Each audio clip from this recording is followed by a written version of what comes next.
हाँ बेटा, लास्ट की क्लास में हमने डिस्कस किया था एंडो मेम्ब्रेन सिस्टम के बारे में। एंडो मेम्ब्रेन सिस्टम के अंदर हमने ईआर, गोल्जी बॉडी, लाइसोसोम और वैक्यूल इनको डिस्कस किया था, है ना। मतलब कि जो GERL सिस्टम था, गर्ल सिस्टम था, उसको हमने डिस्कस किया था कि कैसे कोई चीज जब उसका एंडोसाइटोसिस होता है, उसका डाइजेशन होता है और वापस एक्सोसाइटोसिस होता है, यानी कि किस प्रकार से फूड का पैकेजिंग होता है, स्टोर होता है, सिक्रेशन होता है। आज हम पढ़ रहे हैं नेक्स्ट कोशिकांग, नेक्स्ट ऑर्गेनेल। कितने नंबर? अगर ऑर्गेनेल की बात करें तो 4 हो गए थे, 5वें नंबर ऑर्गेनेल है, जिसको हम बोलते हैं क्या बेटा? राइबोसोम। राइबोसोम, राइबोसोम के बारे में सबसे पहले इंट्रोडक्शन के रूप में देखें तो कौन कौन से साइंटिस्ट थे। एक साइंटिस्ट था जिसका नाम था पेलाडे या पिलाडे कहा जाता है। उस पेलाडे ने ही राइबोसोम टर्म दी, उस पेलाडे ने ही इसको क्या किया? डिस्कवर किया। और बात करें तो एक साइंटिस्ट था जिसका नाम था रॉबिन्सन। क्या नाम था? उस रॉबिन्सन ने सबसे पहले इसको आइसोलेट किया था। आइसोलेट का मतलब प्राप्त किया था, ठीक है। किसने? रॉबिन्सन ने।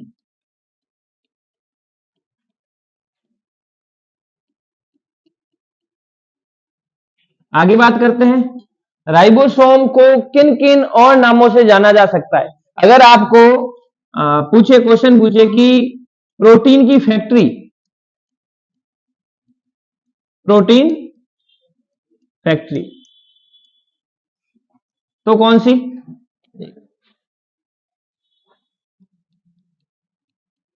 प्रोटीन फैक्ट्री की बात करेंगे तो भी अपने पास में राइबोसोम आंसर आएगा। अगर हम बात करें कि कोशिकांग में कोशिकांग,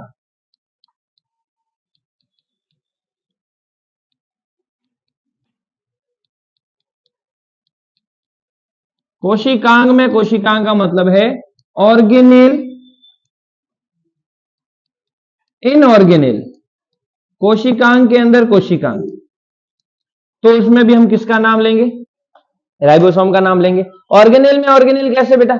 जैसे राइबोसोम एक ऐसा कोशिकांग है, सेल ऑर्गेनेल है जो प्रोकैरियोट में भी पाया जाता है, जो यूकैरियोटिक में भी पाया जाता है। यूकैरियोटिक या प्रोकैरियोटिक की बात करें तो यूकैरियोटिक के अंदर जो माइटोकॉन्ड्रिया होता है उसके अंदर भी राइबोसोम पाया जाता है ना। सभी यूकैरियोटिक सेल्स की बात की है। क्लोरोप्लास्ट है, उसका भी खुद का राइबोसोम होता है, ठीक है। इसलिए इसको बोला जाता है कोशिकांग के अंदर कोशिका। माइटोकॉन्ड्रिया क्या है? खुद एक सेल ऑर्गेनेल है, उसके अंदर ये सेल ऑर्गेनेल पाया जाता है, इसलिए कहते हैं ऑर्गेनेल इन ऑर्गेनेल। क्लियर?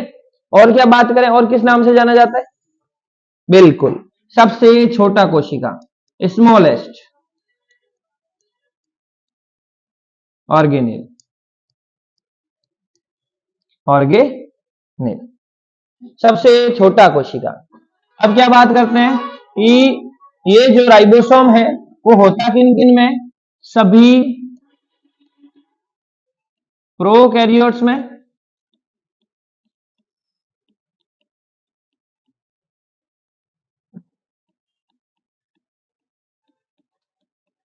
और सभी यूकैरियोट्स में।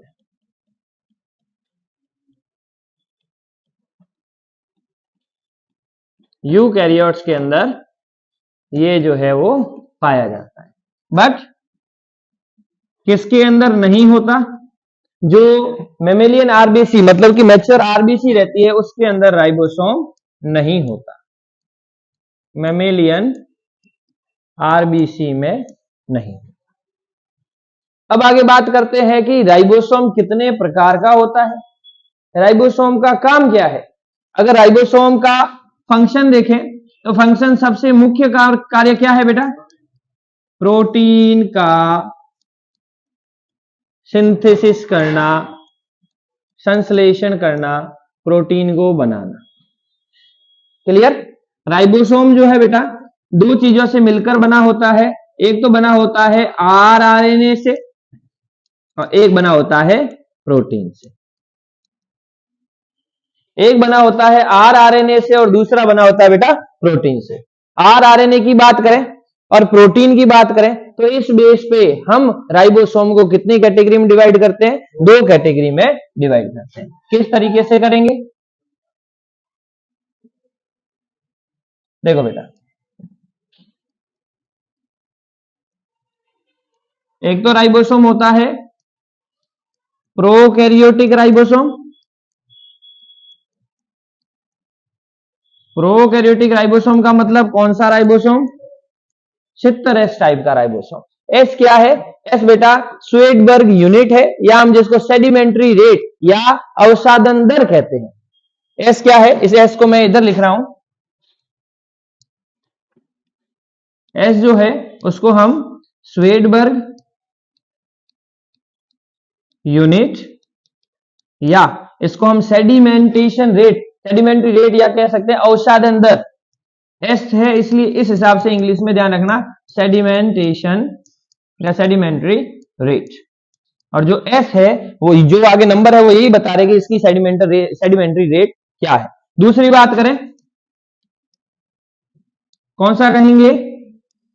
Eukaryotic ribosome. कितने टाइप, सॉरी कौन सा? 80s प्रकार का, 80s प्रकार का। 70s जो है इसके अंदर राइबोसोम जो बेटा 2 सब यूनिट से मिलकर बना होता है, एक तो लार्जर सब यूनिट और एक स्मॉलर सब यूनिट। इसमें भी सेम चीज होगी, एक लार्जर सब यूनिट, एक स्मॉलर सब यूनिट। 70s है वो किन 2 यूनिट से मिलकर बना होता है? 50s और 30s। इसकी बात करें तो 80s किन किन से मिलकर बना होता है? 60s और 40s। चीज समझ में आई? कोई दिक्कत? अब बात करते हैं कि जो 70s है, 70s के अंदर 50s, 30s, 80s के अंदर 60s और 40s, इनमें भी हम सब डिवीजन करते हैं। तो अपने पास में जो आरआरएनए है उनमें 3 और सब यूनिट पाई जाती है। एक तो होती है बेटा 23s, एक होती है 5s, एक होती है 16s। प्रोकैरियोट के अंदर जो 23s, 5s और 16s, एक चीज आई थी कहां पर? जिस टाइम हमने कॉल वूज का 3 डोमेन सिस्टम पढ़ा था। 3 डोमेन सिस्टम के अंदर बताया था कि 16s आरआरएनए 2 चीजों से मिलकर बना होता है, आरआरएनए और प्रोटीन। आरआरएनए जो है वो 70s और 80s प्रोकैरियोट और यूकैरियोटिक। प्रोकैरियोटिक के अंदर एक बात की थी जिस time 3 domain system proposed by Carl Woese, उसने बताया था 16s आरआरएनए की अनुक्रम सीक्वेंस के बेस पर हमने क्या किया था? 3 डोमेन बनाए थे। आर्की बैक्टीरिया में 16s आरआरएनए होता है, बैक्टीरिया के अंदर यू बैक्टीरिया में 70s हो गया, और यूकैरिया यानी यूकैरियोटिक के अंदर 80s हो गया। क्लियर? लेकिन अगर इसकी बात करें हम, इसकी बात करें बेटा इसकी, तो इसके अंदर 23 की जगह 28s, 5s, फिर बात करते हैं 5.8s और एक होता है 16 की जगह 18s। ये हमें इनके सब यूनिटों को ध्यान में रखना। बस आरएनए अपने पास, सॉरी राइबोसोम अपने पास में इतना ही है, ज्यादा इसमें कुछ भी डिटेल में पढ़ने की जरूरत नहीं है। अब इस प्रोकैरियोटिक के अंदर बात करें और यूकैरियोटिक में बात करें। यूकैरियोटिक के अंदर राइबोसोम होता कहां है? कोशिका द्रव में फैला रहता है। प्रोकैरियोटिक में कहां पर होता है? कोशिका द्रव में फैला भी रहता है, लेकिन जो अंदर की तरफ मेम्ब्रेन है उससे बाउंड भी रहता है, उससे जो है उसके जस्ट पास में समीप रहता है और पॉलीराइबोसोम बनाता है ना। पास में राइबोसोम की पूरी चेन बनती है जिसको हम पॉलीराइबोसोम कहते हैं। ये चीज आपको राइबोसोम में ध्यान रखनी है। इंपोर्टेंट पॉइंट है कि पैलाडे ने जो है क्या दिया था बेटा? टर्म दी थी। सबसे पहले ऑब्जर्व आइसोलेट किसने किया था? रॉबिन्सन ने किया था। ठीक है, फिर बात करते हैं, इसे हम प्रोटीन फैक्ट्री भी कहते हैं, कोशिकांग में कोशिकांग भी कहते हैं, स्मॉलेस्ट ऑर्गन है, ऑर्गेनेल है। फिर बोला था कि प्रोकैरियोट को सभी यूकैरियोटिक में पाया जाता है, और यूकैरियोटिक में एक अपवाद भी है, मेमेलियन आरबीसी, उसके अंदर ये नहीं पाया जाता। फिर बात करें प्रोटीन का सिंथेसिस करने में सबसे मुख्य फंक्शन, सबसे मेन फंक्शन प्रोटीन के संश्लेषण में काम आता है। हमने पढ़ा था central dogma proposed by Watson and Crick. क्या बोला था? DNA converted into mRNA known as transcription, अनुलेखन, और mRNA converts into protein. Protein का सिंथेसिस एमआरएनए नहीं करता, एमआरएनए को आगे चल करके और भी आरआरएनए, टीआरएनए की रिक्वायरमेंट रहती है जो आगे प्रोटीन का संश्लेषण करता है। तो ये प्रोटीन के सिंथेसिस में मुख्य रूप से राइबोसोम जो है वो काम आते हैं, है ना। राइबोसोम काम आते हैं, दो चीजों से मिलकर बना होता है, आरएनए और प्रोटीन से मिलकर बना,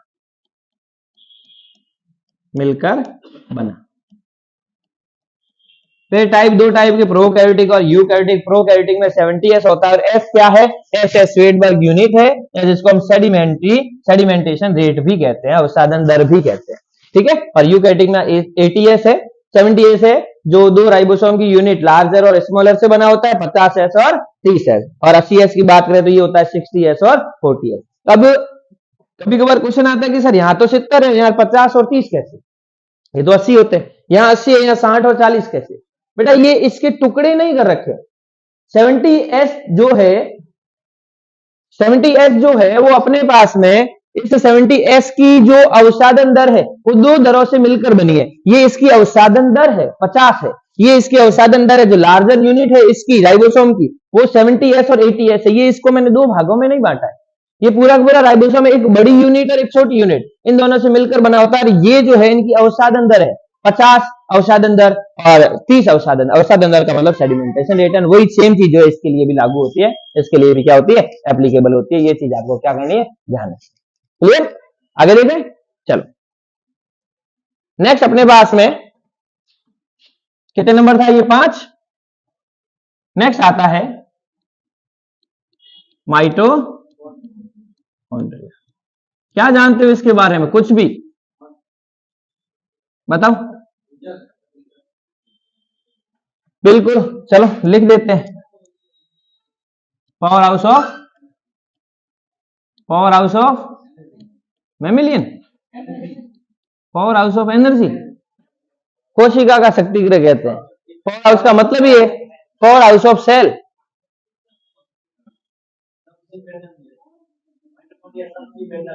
वेरी गुड, अच्छी बात है। सबसे पहले एक साइंटिस्ट था जिसका नाम था बेंडा। उन बेंडा ने माइटोकॉन्ड्रिया क्या दिया था, शब्द दिया था, माइटोकॉन्ड्रिया को बताया। सबसे पहले एक वैज्ञानिक था जिसका नाम था कोलिकर। क्या नाम था बेटा, उस कोलिकर ने इसको ऑब्जर्व किया था, देखा था। किसमें देखा था कि जो इंसेक्ट है, इंसेक्ट का मतलब कीट, उन कीटों के अंदर जो फ्लाइट मसल होती है, मतलब उनने में जो मांसपेशियां काम आती है, उनके अंदर इन्होंने माइटोकॉन्ड्रिया को देखा था। तो हम क्या बोलेंगे कि कीटों मतलब इंसेक्ट, उन इंसेक्ट्स की जो फ्लाइट मसल्स है,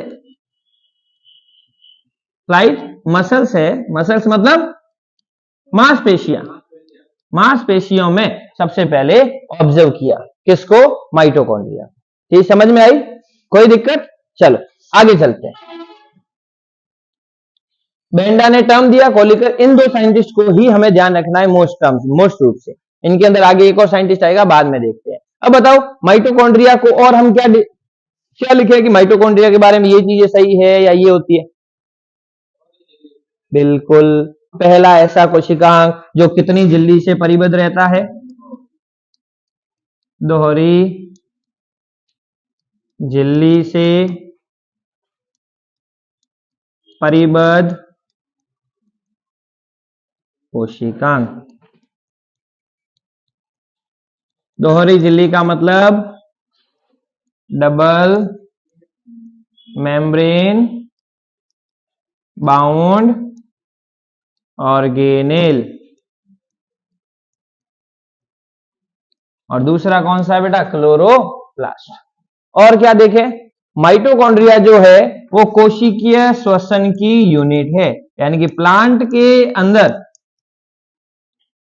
कोशिकीय श्वसन, सेल्यूलर रेस्पिरेशन, मतलब क्या बोले, पादपों में जो श्वसन होता है, पादपों में श्वसन, उसकी मुख्य इकाई है, मुख्य स्थल है, साइट है। फिर क्या बात करें इसके बारे में, सक्रिय कोशिकांग एक्टिव है क्योंकि जितनी जो एंजाइमेटिक एक्टिव होगी यानी मेटाबॉलिक एक्टिव होगी उसी के आधार पर इसके क्या होते हैं, साइज भी होती है, इसके नंबर भी होते हैं। तो हम बोलेंगे कि इनकी जो साइज है, साइज मतलब साइज है, और इसकी जो नंबर है, नंबर मतलब संख्या है, वो किस पर निर्भर करता है कि ये कैसे उपापचयी मेटाबॉलिक रिएक्शंस करते हैं, उपापचयी क्रियाएं, क्रियाओं पर निर्भर, क्रियाओं पर निर्भर। क्लियर। अब आगे चल करके हम बात करते हैं इस माइटोकॉन्ड्रिया में कि माइटोकॉन्ड्रिया किस में होता है, किस में होता है बेटा, सारे के सारे प्रोकैरियोट और सारे के सारे यूकैरियोट के अंदर माइटोकॉन्ड्रिया पाया जाता है। सही है बेटा? नहीं तो बताओ, ये सिर्फ यूकैरियोटिक सेल्स में पाया जाता है, प्रोकैरियोटिक सेल में माइटोकॉन्ड्रिया नहीं पाया जाता है। तो माइटोकॉन्ड्रिया के सदृश क्या पाया जाता है, मीजोसोम पाया जाता है, जो झिल्ली है, प्लाज्मा मेम्ब्रेन है, उसके अंदर अंदर की तरफ इनफोल्डिंग के रूप में पाया जाता है। याद आया? यानी कि जितने भी यूकैरियोट है, यूकैरियोट्स है, उनके अंदर ये पाया जाता है, यूकैरियोट्स में। जैसे क्या बात करें, जितने यूकैरियोट, प्लांट है, प्लांट्स है, एनिमल है, हमने प्लांट और एनिमल सेल की डिस्कस किया था, उसके अंदर बताया था। ओके, आगे बात करते हैं इसकी संरचना के बारे में। माइटोकॉन्ड्रिया की संरचना किस प्रकार से होती है, यानी कि हम किसकी बात कर रहे हैं बेटा, स्ट्रक्चर। स्ट्रक्चर की बात करें तो सबसे पहले इस माइटोकॉन्ड्रिया में, या माइटोकॉन्ड्रिया की शेप कैसी रहती है, इस तरीके से अंडाकार हो सकती है सामान्य रूप से। ये दोहरी झिल्ली से आबद्ध कोशिकांग है, यानी कि एक तो बाहर की तरफ समतल और अंदर की तरफ वाली जो झिल्ली है उनमें बहुत सारे इनफोल्डिंग्स पाए जाते हैं इस तरीके से।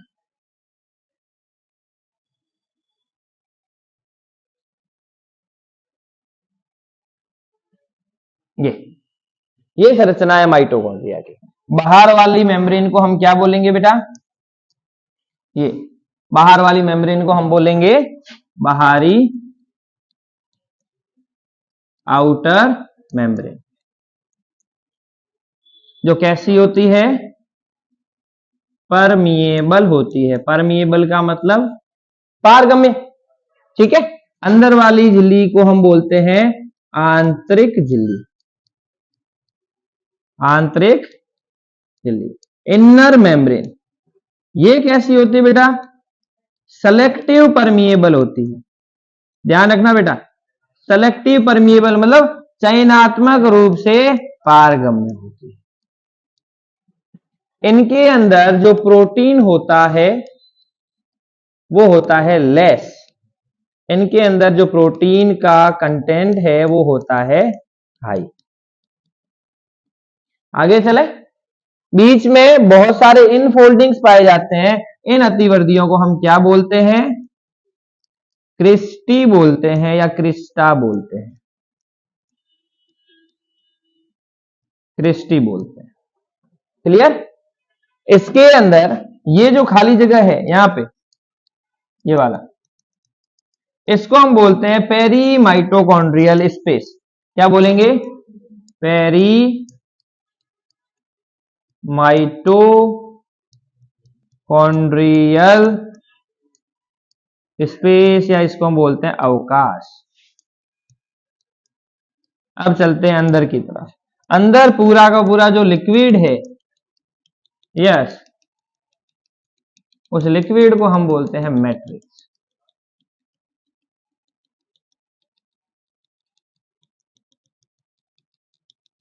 इस लिक्विड को हम क्या बोलेंगे, इसे हम बोलेंगे मैट्रिक्स, या बोलते हैं अधातु। ओके, आगे चलते हैं। ये जो ये जो क्रिस्टी है, क्रिस्टी के ऊपर कुछ छोटे छोटे कण पाए जाते हैं इस तरीके से। इनकी स्ट्रक्चर बाद में हम डिटेल में पढ़ते हैं। इन्हें हम क्या कहते हैं बताओ, इनको हम बोलते हैं F0 या F0, F1 कण, या इनका नाम है ऑक्सीसोम, या इनका नाम है एलिमेंट्री पार्टिकल,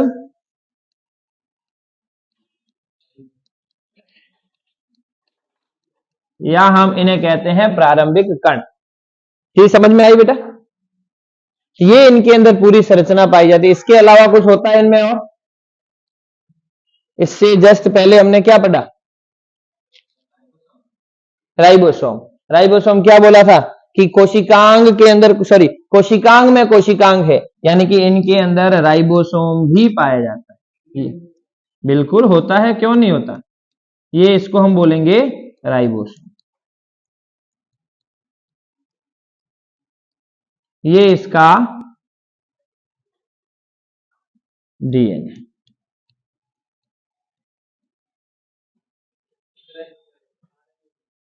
बिल्कुल। आरएनए तो हम बात करेंगे, राइबोसोम की बात की है। राइबोसोम किसका बना हुआ है? आरएनए और प्रोटीन का बना हुआ है। ठीक है। अब इसके अंदर हम एक और चीज बात करेंगे कि जो राइबोसोम है वो कितने प्रकार का होता है?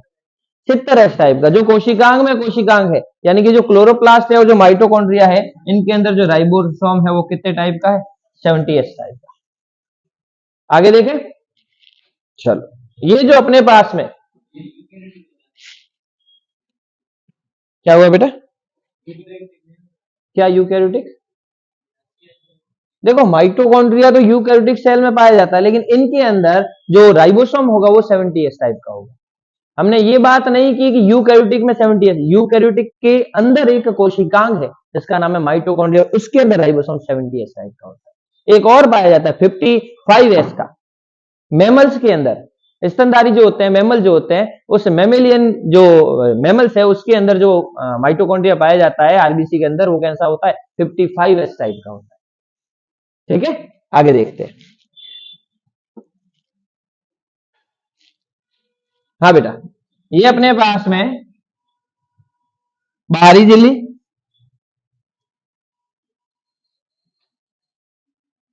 ये अपने पास में कैसी झिल्ली? बाहरी झिल्ली। ये अपने पास में आंतरिक झिल्ली, और आंतरिक झिल्ली के अंदर ये क्या है? क्रिस्टी। क्लियर? अब क्या करेंगे कि इस क्रिस्टी में कुछ पार्टिकल है जिनको हमने बोला था F0F1 पार्टिकल। F0F1 का मतलब, जो F0F1 पार्टिकल है वो 3 चीजों से मिलकर बना होता है। एक तो होता है सिर, एक होती है नेक, और एक होती है इसकी पूंछ। जो पूंछ होती है वो होती है हेक्सागोनल। कैसी होती है? इस तरीके से। तो ये जो F0F1 पार्टिकल है वो इस तरीके से डिसाइडेड रहता है, इस तरीके से धसा रहता है। ये जो F0F1 पार्टिकल है, इसी को ही हम क्या बोलते हैं? एटीपीज सिंथेटिज बोला जाता है। और हमने बोला था कि इस माइटोकॉन्ड्रिया के फंक्शन के रूप में ही हम सीधी बात कर लेते हैं। क्या? माइटोकॉन्ड्रिया के फंक्शन के रूप में सबसे पहला पादपों में श्वसन का मुख्य स्थल है। राइट? राइट बेटा? फिर बात करेंगे कि जो अपने पास में ग्लाइकोलाइसिस था वो तो हो रहा था साइटोप्लाज्म में। उसके बाद की जितनी भी रिएक्शन है, कौन सी सबसे पहले हुआ था? लिंक रिएक्शन, योजक अभिक्रिया, जिसके अंदर क्या था? पायरुविक एसिड बना था, वो एसिटाइल कोएंजाइम ए में बदला था। उसके बाद में हम चले गए थे इसके अंदर, कहां पर? मैट्रिक्स के अंदर, जहां क्या था? क्रेब्स साइकिल हुआ था। और एक चीज थी ईटीएस, इलेक्ट्रॉन ट्रांसपोर्ट सिस्टम, जो सांद्रता प्रवणता के साथ में, सांद्रता प्रवणता का मतलब होता है कंसंट्रेशन ग्रेडियंट के साथ में प्रोटॉन के जो कण है, ये बात करें इसकी, ये तो बाहरी झिल्ली, बाहरी, ये आंतरिक, ये क्या है? ये इनके बीच का जो पेरीमाइटोकॉन्ड्रियल स्पेस, ये क्रिस्टी। अगर प्रोटॉन जो है इधर, इधर क्या है? अंदर की तरफ ये सारा का सारा मैट्रिक्स, अरे अंदर की तरफ बात करते हैं मैट्रिक्स, ये पेरीमाइटोकॉन्ड्रियल स्पेस। अगर प्रोटॉन जो है वो इधर ज्यादा है तो इधर से कहां मूव करेंगे बेटा? इधर से इधर की तरफ मूव करेंगे। तो इधर प्रोटॉन ज्यादा हो जाएंगे तो क्या करेंगे? उधर से इधर की तरफ मूव करेंगे। यानी कि अपनी हायर कंसंट्रेशन से लोअर कंसंट्रेशन की तरफ किस प्रकार का जो ट्रांसपोर्ट हो रहा है? पैसिव प्रकार का या निष्क्रिय प्रकार का, आपको बताया था, जिसमें ऊर्जा की आवश्यकता नहीं होती, अपनी उच्च सांद्रता से निम्न सांद्रता की ओर जाया जाता है। लेकिन अगर बात करें एक्टिव की, तो एक्टिव में क्या होगा, अपनी निम्न से उच्च की तरफ जाया जाता है, तो ऊर्जा की भी रिक्वायरमेंट होती है। जब प्रोटॉन इस F0 F1 पार्टिकल से रिलीज होते हैं, तो ये एटीपेज सिंथेसिस क्या करता है, एडीपी, और इनऑर्गेनिक फॉस्फेट के साथ में मिलकर के किसका फॉर्मेशन करता है, तो एटीपी के फॉर्मेशन में, एटीपी के सिंथेसिस में ये काम आता है। चीज समझ में आई? इसे कहते हैं अपन माइटोकॉन्ड्रिया। ये कोई दिक्कत? आगे चले। अब हम चलते हैं तीसरे कोशिकांग के पास में, और तीसरा जो कोशिकांग है उसे हम बोलते हैं क्लोरोप्लास्ट। ठीक है, फर्स्ट हमने डिस्कस किया किसके बारे में, राइबोसोम के बारे में। टर्म किसने दी, पैलाडे ने। आइसोलेट किसने किया सबसे पहले, रॉबिन्सन ने। इसको हम प्रोटीन फैक्ट्री भी कहते हैं, प्रोटीन का फॉर्मेशन करता है। इसको कोशिकांग में, कोशिकांग माइटोकॉन्ड्रिया के अंदर होता है, क्लोरोप्लास्ट के अंदर होता है। ठीक है, इसलिए कोशिकांग में कोशिकांग कहते हैं, सबसे छोटा ऑर्गेनेल है। फिर बात करते हैं सभी प्रोकैरियोटिक और यूकैरियोटिक सेल्स में पाया जाता है। प्रोटीन का सिंथेसिस करता है, दो चीजों से मिलकर बना है, आरएनए और प्रोटीन से मिलकर बना है। दो टाइप का होता है, प्रोकैरियोटिक और यूकैरियोटिक। प्रोकैरियोटिक की बात करें तो 70S टाइप और 80S टाइप। 70 की दो सब यूनिट है, एक तो लार्जर और एक स्मॉलर। एक हो गई 50 और दूसरी हो गई 30। ऐसी ही 80S के अंदर है 60 और 40। ये आगे भी सब डिवाइडेड रहते हैं। आगे बात करते हैं माइटोकॉन्ड्रिया के बारे में, जिसको हम पावर हाउस ऑफ सेल कहते हैं। और पावर हाउस ऑफ सेल की बात करें तो टर्म किसने दी, बेंडा ने। सबसे पहले ऑब्जर्व किसने किया, कीटो के अंदर, तो कीटो के अंदर कॉलिकर ने ऑब्जर्व किया। और एक चीज ध्यान रखना, इस फ्लाइट मसल्स के अंदर माइटोकॉन्ड्रिया की संख्या कितनी होती, सबसे ज्यादा होती। क्या लिखा मैंने, 5 लाख। 5 लाख माइटोकॉन्ड्रिया इस फ्लाइट मसल्स के अंदर पाए जाते हैं। और अगर सिर्फ एक बात करें, मैं संख्या वाला पॉइंट यहां पर ऐड कर रहा हूं, आपको भी ऐड करना है। सिर्फ एक संख्या पाई जाती है किसके अंदर, क्लोरेला के अंदर। नाम सुना है, क्लेमाइडोमोनास के अंदर। नाम सुना है, क्लेमाइडोमोनास के अंदर 5 लाख पाई जाती है। दूसरा पॉइंट, ये तो है एक। दूसरा पॉइंट बात करें तो 5 लाख पाई जाती है किसके अंदर, फ्लाइट मसल्स के अंदर। किसकी, इंसेक्ट की। और तीसरी बात करते हैं 50,000। कितनी बेटा, 50,000 एक विशेष प्रकार, मतलब कि एक स्पेशल अमीबा रहता है। स्पेशल का मतलब एक अमीबा की एक प्रजाति है, अमीबा का एक टाइप है, उसके अंदर 50,000 माइटोकॉन्ड्रिया जो है वो पाए जाते हैं। अब अमीबा की बात करें तो अमीबा प्रोकैरियोटिक नहीं है बेटा, अमीबा प्रोटोजोअन है, जो यूकैरियोटिक के अंदर ही आता है, प्रोटिस्टा के अंदर आता है। याद है, प्रोटिस्टा के अंदर क्या पढ़ा था, स्लाइम मोल्ड पढ़ा था, यूग्लिनोइड पढ़ा था, क्राइसोफाइट पढ़ा था, डाइनोफ्लैजिलेट था, और प्रोटोजोअन प्रोटिस्टा। उस प्रोटोजोअन प्रोटिस्ट के अंदर ही क्या आया था, अमीबोइड प्रकार का आया था। क्लियर? तो ये चीजें हैं अपने पास में माइटोकॉन्ड्रिया के बारे में। फिर इसकी हमने स्ट्रक्चर जो है वो डिस्कस की, जो हम पहले भी रेस्पिरेशन के अंदर कर चुके हैं। तो ये आज का एक टॉपिक है राइबोसोम, और दूसरा टॉपिक अपने पास में कौन सा, माइटोकॉन्ड्रिया। क्लियर? तो आप इसको यहां से लिखना स्टार्ट करो। ओके।